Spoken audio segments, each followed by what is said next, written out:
Hello there, friends and neighbors. Welcome to Gentry Vintage. I'm Josh, your host. I hope this video finds you well. I am off work today and tomorrow. I'm taking some bereavement time. My uncle passed away this past weekend. And unfortunately, I was not able to go to the funeral, which is today. It's about a 4-hour drive from where I'm at, and not being able to drive, I didn't have anybody within at least with a couple hours distance that would be going that would be able to take me. And my neighbor offered to drive me down, and I told her, I said, I'm not letting you drive 4 hours to take me to a funeral for somebody that you've never met, probably never even heard of, and drive 4 hours back and all that. I said, that's just a whole day worth of unnecessariness for you. But I did appreciate the offer. She was genuine about it, and I know she definitely would have if I wanted her to, but I wasn't going to let her do that. And texted my cousin, of course, the other day and let her know that I was thinking of them and everything. And I said, love to be there if I could. And she said, I totally understand. Don't worry about it. She said, Daddy would understand as well. And she said, we get it. But she said, wish you could be here too, but we understand. So it is what it is.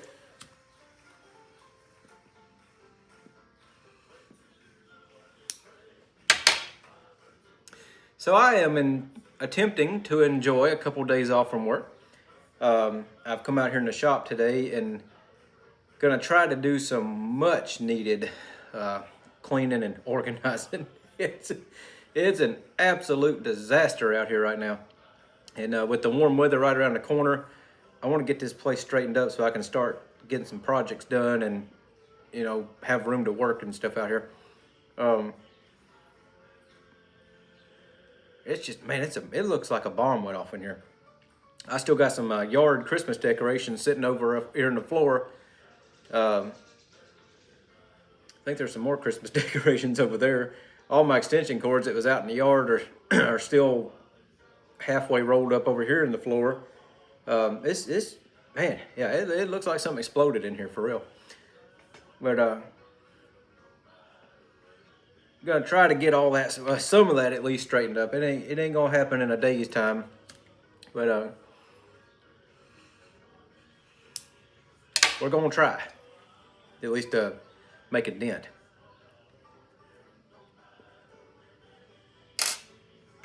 Oh, today I am smoking some Exhausted Rooster from Z&D, and today we're smoking it in the Medico Medalist. Yeah, this pipe, as I've said before, is primarily my Carter Hall pipe, which there is some Carter Hall sitting here, which I need to refill. That's what I had out here earlier. But I just had some lunch, and I thought some Exhausted Rooster sounds good.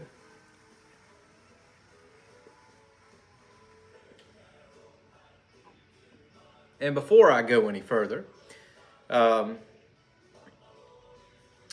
are you thinking about doing the codger challenge that Paladin Piper's doing?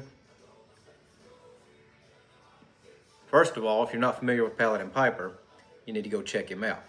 I'll put a link to his channel down below, and probably put a link to that video about the codger challenge. But I'm gonna do it. Yeah, haven't figured out exactly what I'm going to do, but I'm going to do it. Pat's wanting us to create our own blend and smoke it exclusively for a month. And we can use 4 pipes. We've got to pick 4 pipes to smoke throughout the month. And I've got a couple ideas for a blend that I want to make. I don't know how it's going to turn out. It could be one of those things that sounds good in my head, but once I actually get it all mixed together, it might just taste like crap. So I'm a little leery about how I'm going to do this, because I don't want to mix a bunch together and then it just not be very good. But I got a couple ideas floating around. But yeah, if you're not familiar with Paladin Piper, Pat's a great guy. I have been blessed to make his acquaintance and become friends with him. And Pat's a great guy. and puts out some wonderful content. But I am truly honored to call him a friend, and I highly recommend you check him out. But I think the codger challenge sounds fun. The hardest thing for me, I told the wife she ought to enter the contest because she has literally gotten to where she only smokes Carter Hall. I can't hardly get her to smoke anything else. She said, I said something to her last night. I said, I got all these aromatics in here that you like sitting in here on the shelf, and you ain't touched none of them in probably a month or more. And I said, all you smoke's Carter Hall. She said, listen, I'm adventurous with my food. You're adventurous with your tobaccos. So leave me alone. I said, okay, I'll give you that one. Because old Josh don't eat vegetables, and I am not very adventurous with my food. I'm one of those people. There's a lady at work. She's Cuban, and she's our custodian, but she's got a little kitchenette set up at work in a. It's kind of a storage closet type area, but she's got a little counter set up in there with a I don't know what you call that thing, quesadilla maker or some kind of hot plate, all kinds of stuff sitting in there. But she'll make all kinds of food. Man, it smells like the Waffle House or Denny's or something in there in the mornings. About I will say 9 o'clock or so. She'll get to cooking something to eat, and it smells good. And sometimes she'll share it with some of the people that work there. I am blessed that she has never offered anything to me because I don't eat anything that I don't know what it is, mainly because I don't like vegetables, and I know there's a lot of times vegetables in that stuff. But yeah, I'm not adventurous with my food. I'm not just going to take something that somebody hands me and not knowing what it is and try it. That's just, I'm weird like that. I'm also don't like to take food that I don't know where it's been or come from. You should have seen my dad. Our church back home used to do, in the summertime, they'd always have a weekend where they'd have a big potluck after church, and then a bunch of games and kids activities and stuff, and just a fellowship thing. And my dad was always really leery about what he would try from the buffet table, because he said you never know who made it, what house it came from, how clean their house was, or anything like that. So he was really selective. He would try to go for the stuff that appeared to be store bought, or if it was homemade, he made sure he knew where it came from. I guess I picked up a little bit of that myself.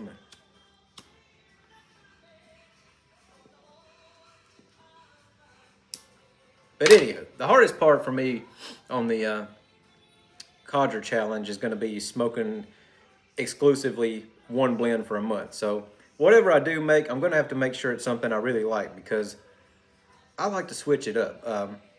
Most days I'll come home from work, have a bowl of Carter Hall when I get home, sit down in the recliner, or sit down on the back porch, or even come out here in the shop, whatever it may be. And I'll have Carter Hall, and then sometime after supper, before I go to bed, whatever, just sitting there relaxing in the evening, I might have some H.H. Burley Flake, or Exhausted Rooster, or Elizabethan, or, it could be anything. But yeah, so I gotta put some major thought into how I'm gonna mix up a blend and what I want it to be.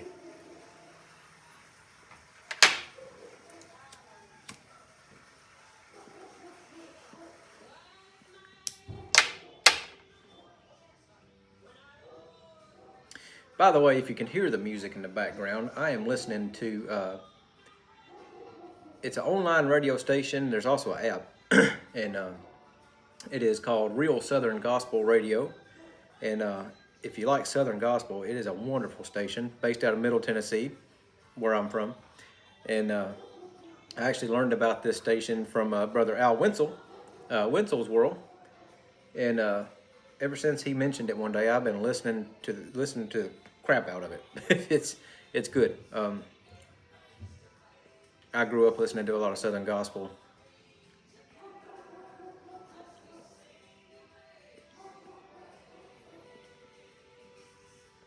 It's something I definitely enjoy. So I got that on out here in the shop, trying to get motivated. I feel like I haven't got nothing done yet, and I've been out here for a couple hours. Had some phone calls to make earlier this morning, so I didn't get out here as quick as I wanted to, but I got all that taken care of, and I'm starting.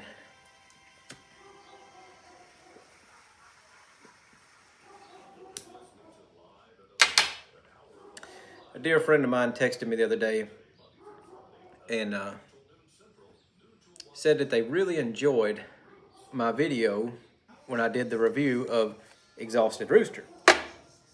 Exhausted Rooster. If you haven't tried Exhausted Rooster, you should.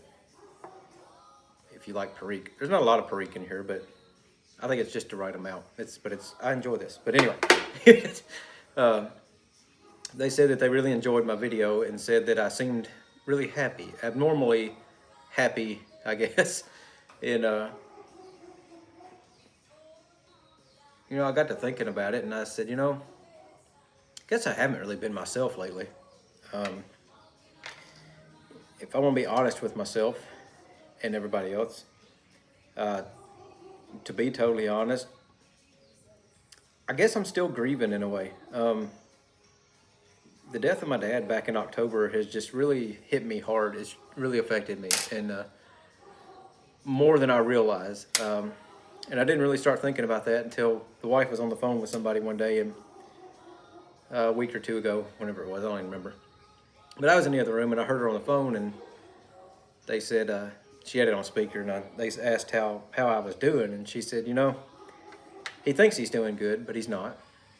She said it's affected him quite a bit, and he's working through it, and do it day at a time. And so yeah, I guess I haven't really been myself lately, and I apologize for that.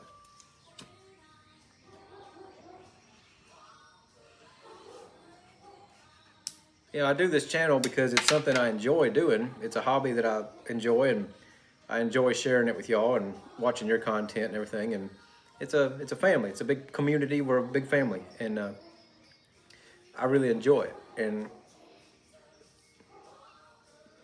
I feel like lately I haven't been overly motivated to make videos and content. I still enjoy it, but I feel like I haven't been enjoying it like I was. And it's not because of a loss of interest or anything. It's just I've just been kind of in a rut, I guess, lately. I'm really hoping with the warm weather coming back, spring and everything, that maybe I'll, be a little peppier, maybe. But to be honest, to be totally transparent, y'all are family, so I'll share with you. In addition to the loss of my dad and everything, my vision has been getting worse, and as some people say, that's kind of a grieving process too. But ordinarily, I don't notice my vision change very much. I lose vision so slowly that I don't really notice it, and lately I've been noticing it, which is not good. It's a little scary. Mainly for the fact because I don't know how much it's gonna drop, I guess. I hope and pray that it's not a continual thing. It's something I've always known will happen, but I don't know. The fact that I've been noticing it kind of scares me a little bit, I guess. But so I guess that's another thing I'm dealing with, and that, and like I've mentioned before, trying to get out of my current job situation and find another job, and a little extra anxiety, I guess, when you're losing vision and you're wanting to switch careers or whatever, or start a new career, and then you stop to say, I'm almost 40 years old and I'm trying to start a career. The job that I'm in now was never meant to be a career. It was supposed to be something temporary until I found my career path. I've always had things that I've been interested in doing that I want to do to make a career out of. It just hasn't happened. It hasn't come along. Not that it won't, it just hasn't yet. The Lord will put me where He wants me when He's ready to put me there. And I firmly believe that.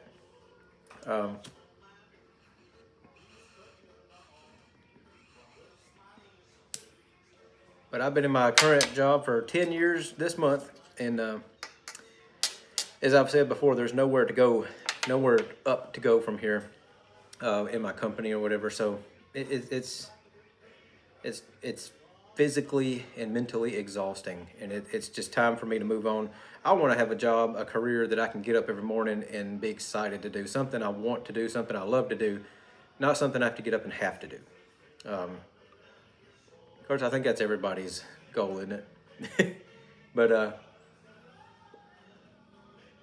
it'll come along. I don't mean for this to be a negative video. It's not a negative video. You know, aside from all that, I'm very blessed. You know, we have our home. You know, we have our home. You know, have a wonderful wife.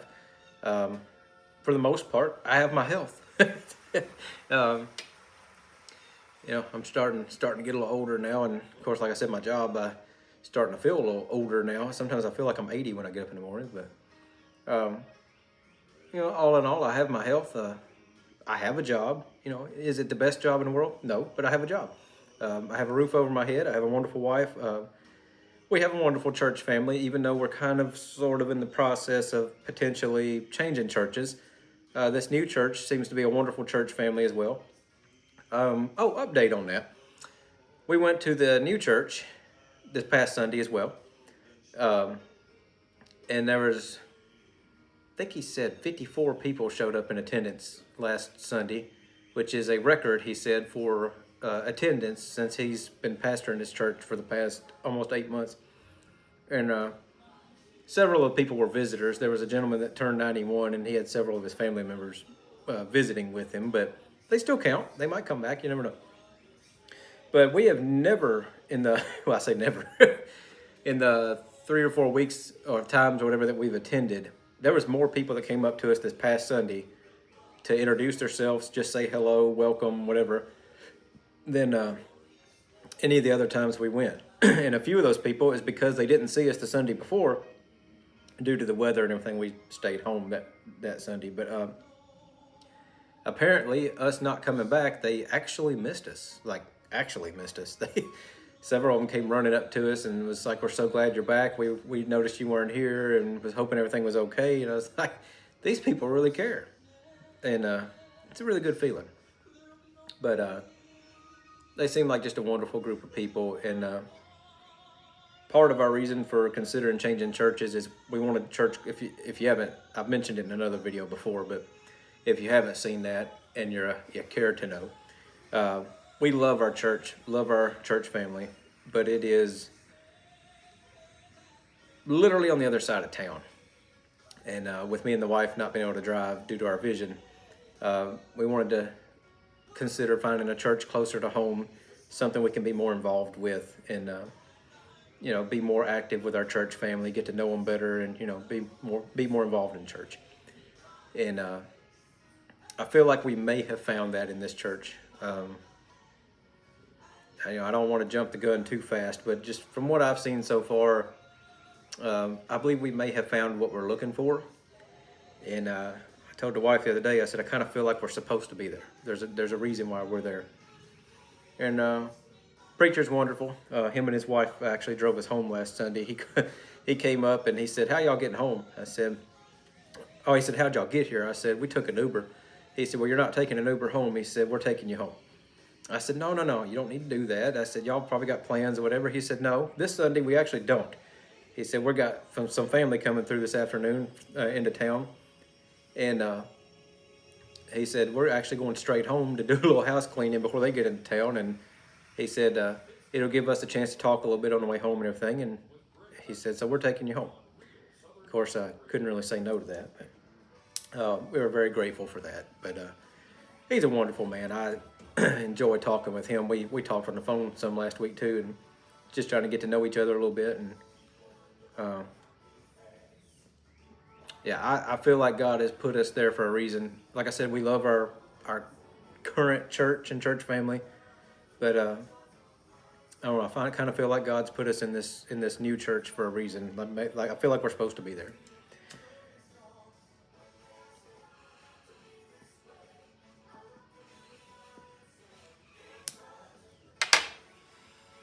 Oh, it's not too bad temperature-wise today. It's probably 55 degrees, but the sun went in and it's cloudy now. And it's a little nip in the air, not bad, but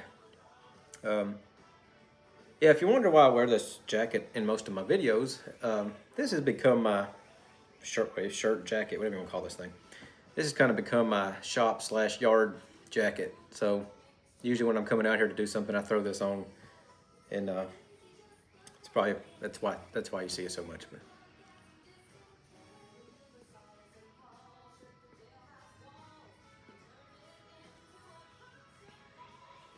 sometimes this exhausted rooster is hard to get to stay lit. It's a little damp, not wet, but it's a little damp.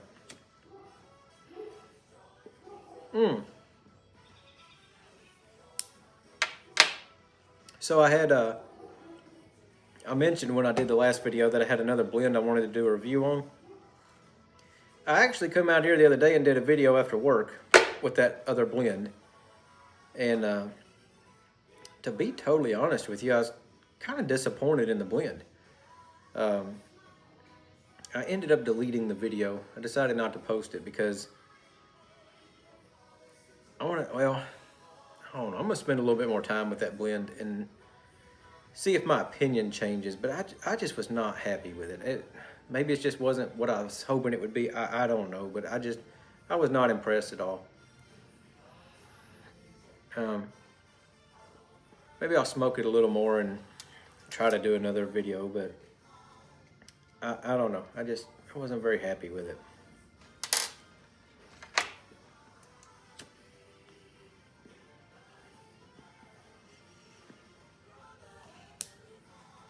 To be honest with you, I've been kind of on a bust lately with some of the blends I've been trying.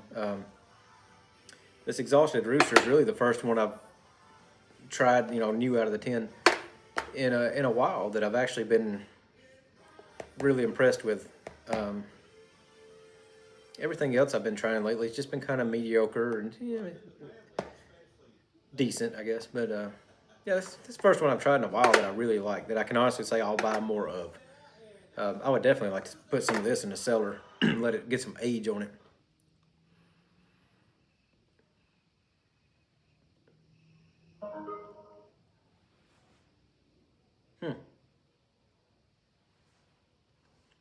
Not sure what just happened to my music over there.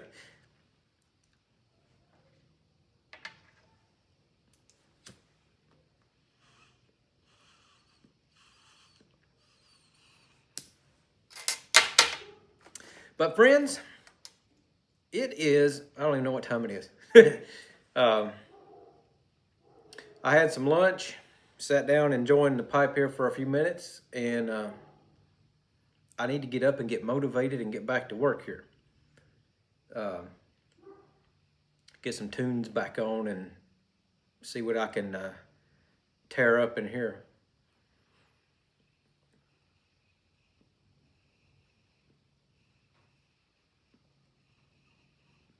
So I reckon, for now, that's about all I got. I appreciate you watching today, and I hope everybody's doing well. And until next time, I wish blessings for all, and lots of luck to you and yours.